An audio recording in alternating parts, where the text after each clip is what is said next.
बच्चों, let's read the question. The question says, how many are the incorrect statements from the following?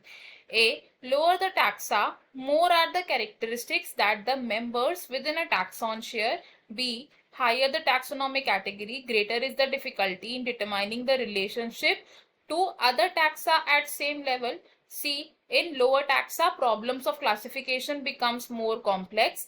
D. As we go higher from species to kingdom, the number of common characteristics increases.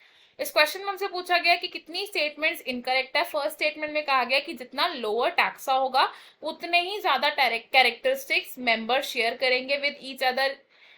Second statement में कहा गया कि जितनी ज्यादा higher taxonomic category होगी हमें उतनी ही ज्यादा डिफिकल्टी होगी in determining the relationship to other taxa at same level.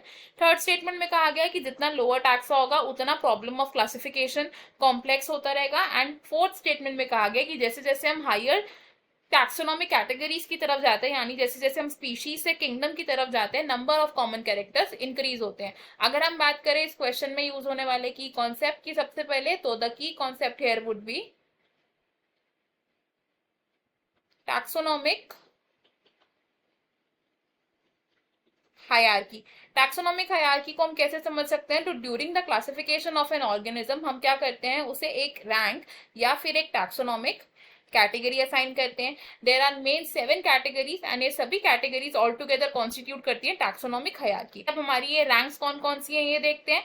तो जो हाईएस्ट रैंक है इट इज किंगडम। किंगडम के बाद क्या आता है? Here comes phylum. प्लांट्स के केस में फाइलम की जगह हम यूज करते हैं डिवीजन टर्म को। फाइलम के बाद आता है class, then comes order, then is family, genus and सबसे बेसिक कैटेगरी है हमारी स्पीशीज। तो किंगडम है हमारी highest taxonomic rank and species है हमारी लोएस्ट टैक्सोनॉमिक रैंक। जैसे जैसे हम स्पीशीज से किंगडम की तरफ जाते हैं, यानी कि हायर द टैक्सोनॉमिक कैटेगरी जाते हैं, जो नंबर ऑफ कॉमन कैरेक्टर्स हैं वो डिक्रीज होते रहते हैं। तो हम यहाँ क्या लिख सकते हैं? Higher the taxa, lesser are the common characters, which means कि अगर हम किंगडम से स्पीशीज की तरफ आएंगे या लोअर टैक्सोनॉमिक कैटेगरी की तरफ आएंगे तो हमारे number of common characters increase होंगे। So we will write lower the taxa, higher are the common characters. अब हायर टैक्सा पर नंबर ऑफ कॉमन कैरेक्टर्स कम होते रहते हैं, इसकी वजह से हायर टैक्सा पर रिलेशनशिप को एस्टैब्लिश करना with the different organisms to the other taxa at same level ये हमारे लिए मुश्किल हो जाता है। It becomes difficult to establish relations. और अगर बात करें प्रॉब्लम्स ऑफ क्लासिफिकेशन की, अबाउट द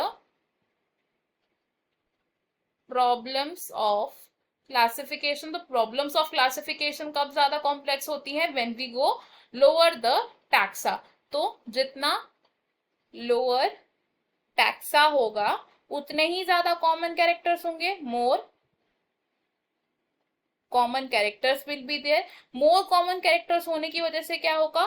कंफ्यूजन होगी, जिसकी वजह से हम इजीली क्लासिफाई नहीं कर पाएंगे ऑर्गेनिजम्स को, जिसकी वजह से हम बोलते हैं problems of classification become more complex at the lower taxa. अगर हमारे स्टेटमेंट देखें तो इसमें से हमारे फर्स्ट स्टेटमेंट करेक्ट है, सेकेंड स्टेटमेंट भी करेक्ट है, थर्ड स्टेटमेंट भी करेक्ट है, लेकिन फोर्थ स्टेटमेंट हमारी यहाँ पर रॉन्ग है, बिकॉज जैसे जैसे हम हायर टैक्सोनॉमिक कैटेगरी की तरफ जाते हैं number of common characters decrease होते हैं, ना कि इंक्रीज होते हैं। तो फ्रॉम द गिवन ऑप्शन हम क्या कंक्लूड कर रहे हैं? हमारी एक स्टेटमेंट इनकरेक्ट है, तो ऑप्शन 1 हमारा करेक्ट हो जाएगा एंड बाकी के ऑप्शन है हमारे wrong. I hope you have understood it well. Best of luck. Thank you.